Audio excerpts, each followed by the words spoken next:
It's Christmas! This isn't Christmassy.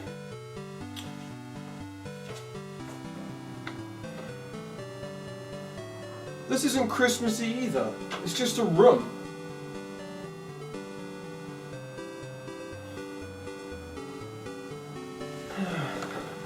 Even this novelty desktop background isn't working. I'm not gonna lie to you guys, this year's been pretty crummy in terms of Christmas because I'm nowhere near my family or friends. I moved away for work and I don't even rent this flat. I rent a room in the flat. I need something festive to get me going, like a game or something. But the only person I can relate to right now is John McClane. Man, John McClane had it rough. It's Christmas time and he goes to California to see his kids and his moody wife. And then all of a sudden he gets thrown into a terrorist attack and he has to go and save the day. I mean, I can't completely relate to the guy, but it's Christmas time. I wonder how he felt. Maybe the best idea is just to play the games. I could do that, yeah. So how about we take a look at Die Hard on the NES? The game just starts you out as John McClane in a random floor in the main building, and instantly you are faced with bullets flying everywhere. The game is set all around you having to defeat the crooks before the time runs out. However, you start to notice something really annoying about the game. For a top-down shooter, this is the most annoying feature they could put into the game. What is up with these dark segments? It limits the amount you can see, which means if there's a guy hiding in the darkness somewhere, oh yeah, you won't be able to spot him until he appears. What's really annoying about the game is the angle. The bad guys seem to have the ability to shoot at every angle possible. However, you can only shoot at a 45 or 90 degree angle. Also, what the hell is trailing behind John McClane when you walk around? Oh, here's a kicker. Do you know how you open doors? You shoot them. Oh my god! Oh, what? You can't even avoid that! Our unwelcome guests won't be bothering us anymore. Gentlemen, we are now $640 million richer. You lose. Game over. Well, I'm not having any of that. You're basically just going floor to floor killing people, listening in on the radio for clues, finding maps and rockets lying around, collecting C4, all before they get to the end of the vault. Meanwhile, looking after your health bar and also looking after your feet bar. Yes, there's also a feet bar. If you walk over glass, it damages your feet. If you run too much, it damages your feet, which basically slows down your normal walking, which hinders you in terms of combat. A cool thing is that you can actually crawl into the ventilation shafts, which then you can go up and down the floors, or even access special rooms by going through the grates. To replenish your health, you can shoot vending machines, which gives you little cans of cola, or you can find them lying around. Am I feeling festive yet? No. Am I feeling ticked off? Yes. A Christmas tree! All it takes is some guys with a machine gun and then there you go, you're dead. All that hard work gone. That game is so annoying. I'm not playing that anymore. Instead, I'm going to play Die Hard Trilogy on the PlayStation 1. Oh boy. I don't know if any of you guys have played the PlayStation 1 version of Die Hard, but it's something else. For example, I don't like to lose. Happy trails. I don't like to lose. Help me! You surprised me again, McClane. Supposed to stay in your seats until the plane reaches the terminal. So we're going to start off by playing Die Hard 1. The game starts you out in the garage, level 1. And the idea is you have to go and kill everyone on that level until a bomb appears, you then simply walk into it and that's it, level done. Rinse and repeat about 30 times. Okay, first I'd like to say, PS1 games normally you can control with the analog stick.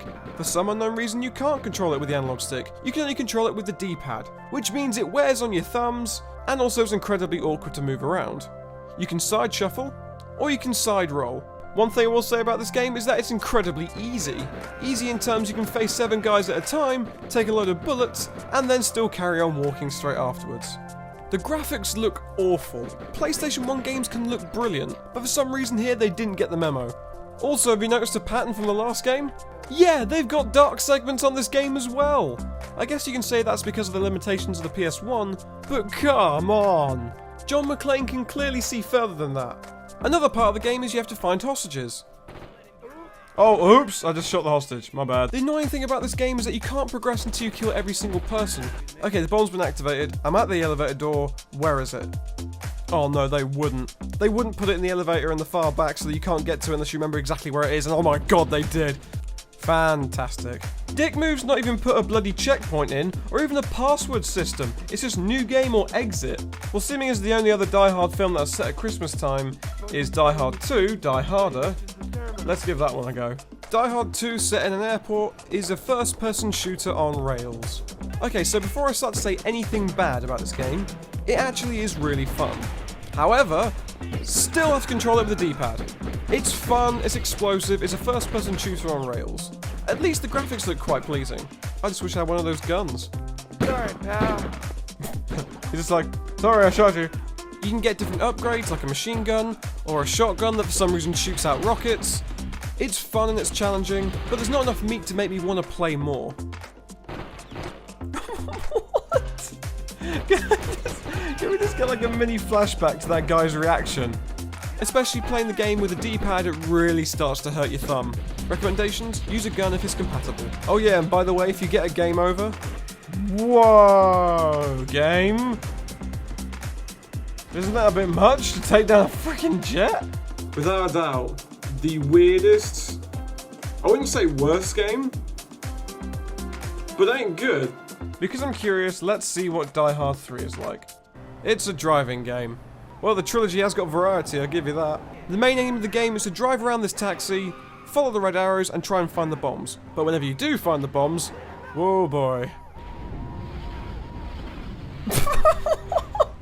I don't even. What even? My god, why is there so many explosions? The driving's really awkward. I can't even brake properly. If you fail to get there in time, then New York lights up in a blaze of fire. And I won't lie, I wasn't trying very hard. I don't even know what happens after this level. The point is that all three are frustrating, annoying, bad controls, and god-awful graphics. I'm sure there are some good Die Hard games out there, but these aren't them. Yippee-ki-yay. Playing that game made me feel less like Christmas. It made me feel angry for playing something that bad. This place is dark and soulless. I think it's time to get the hell out of here and go where Christmas is meant to be spent, with family. Mum won't mind doing my washing.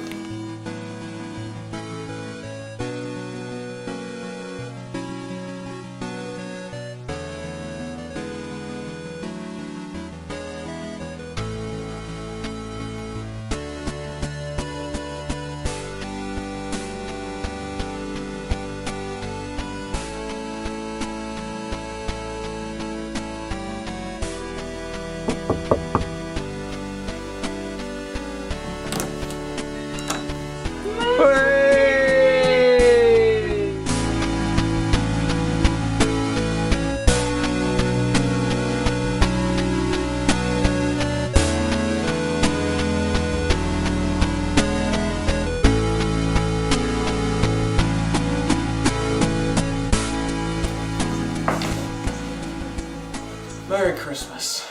Merry Christmas!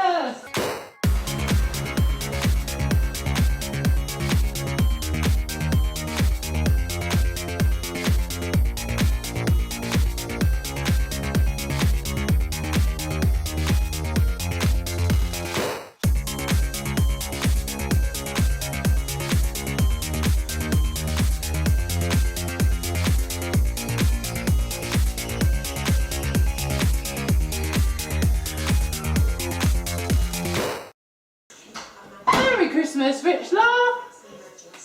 Merry Christmas, Ma.